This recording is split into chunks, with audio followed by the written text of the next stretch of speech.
worried the president is going to give away potentially too much at that summit? What do you mean? Yeah, well, I mean, first of all, good to be with you in person. Always nice. And looks a little different from this side. But, you know, I would never say it was maximum pressure anyway, because we never got serious about sanctioning the mainland Chinese and banks enabling North Korea. I called it moderate pressure at best. Wow.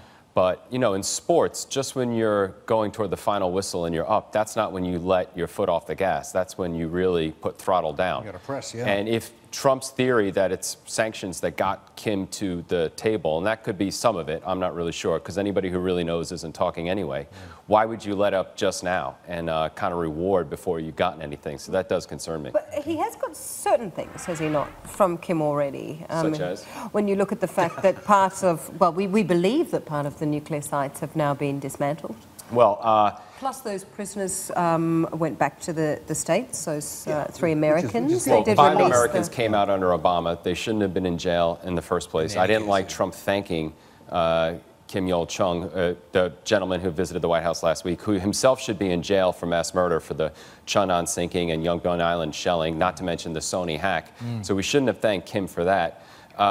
But that site, you know, it had already been used 6 times. It served its purpose, and seismologists say they did not detect any seismic activity when it came down. Also, if you look at the smoke, it was very light in color, suggesting it was a superficial blast. So I'm not sold on that at all. So what does Donald Trump need to do then, right now, in your view, so as not to take his foot off the gas? Because at the moment, we know what he's asking for is complete denuclearization. Which he's not going to get. Which he's not going to get in your view at all. Right. Or might he get agreement, but not necessarily then the action to follow through? I mean, well, North Korea was talking about denuclearization even before they had nukes back in the 60s. For them, it means removal of South Korea from the U.S. nuclear umbrella, removal of U.S. troops.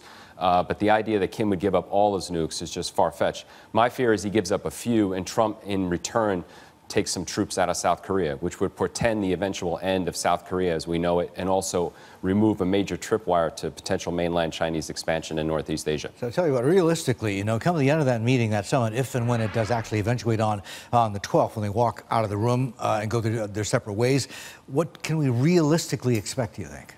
I'm not expecting much. I'm fearing more than I'm expecting. So I'm fearing we, you know, don't reinstitute the sanctions, that we pull some troops out, that we give them some goodies, make some promises of economic development, investment, and get nothing back substantively. The issue is not the nukes. The issue is the regime. And so long as the regime is there, we're going to have this problem. Because even without the nukes, then we're right back where we were in 1950 with a massive conventional army on South Korea's border threatening invasion or coercion. Remember, North Korea has the 4th largest standing army in the world, 80% of which is forward deployed at the DMZ. And if we take troops out, South Korea is a sitting duck all over again. Still watching? Perfect. Click here to watch another great video from CNBC International. Oh, and don't forget to subscribe. Thanks for watching.